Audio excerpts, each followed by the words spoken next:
Hey everyone, welcome back. In today's bite-sized micro lesson, we're diving into one of those essential Webflow skills that all creators run into eventually: how to delete a CMS collection in the Webflow CMS.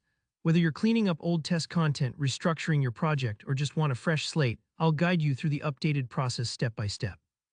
By the end, you'll not only know how to safely remove collections, but you'll feel much more confident navigating Webflow's powerful, modern CMS interface. Let's jump right in. Now, if you've been with Webflow for a while, you probably remember the old days. The so-called legacy editor could be a bit finicky. Managing content was sometimes a hassle. You had to dig through menus, sometimes wrestle with glitches, and the tools for organizing and curating collections felt, well, a bit rough around the edges. Manual curation of collection lists, for example, meant creating clunky custom fields or setting up complex filters every single time. And don't get me started on the limitations for nested lists. Those really boxed you in if you were aiming for anything dynamic. But fast forward to 2025 and things have seriously leveled up. Webflow's new edit mode is built right into the platform, which means you can now edit both static and dynamic CMS content directly on the page canvas, no more bouncing between tabs or hidden panels. This makes everything feel instantly more approachable, especially when you're tidying up your collections.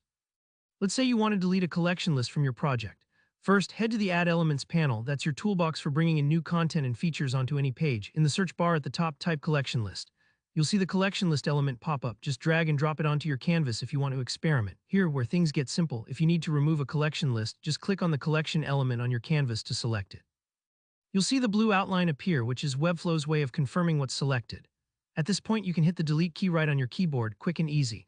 Alternatively, if you prefer working in a more organized way, you can use the navigator panel. That's the sidebar that displays the entire structure of your page, almost like a bird's eye view. Locate your collection list there, right-click and choose delete.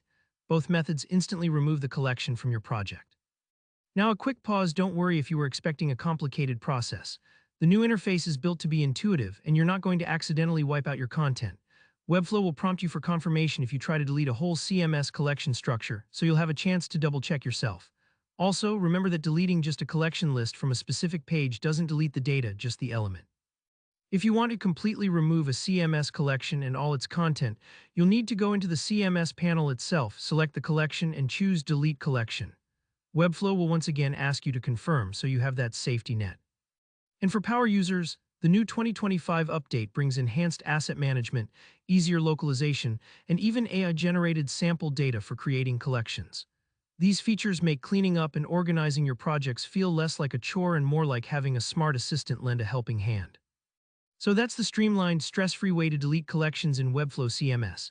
Give it a try and don't hesitate to explore the revamped features. You'll find it's much more powerful and user-friendly than ever before. If you found this micro lesson helpful, hit that like button, subscribe for more quick Webflow tips, and drop a comment below if you have any questions. See you in the next tutorial.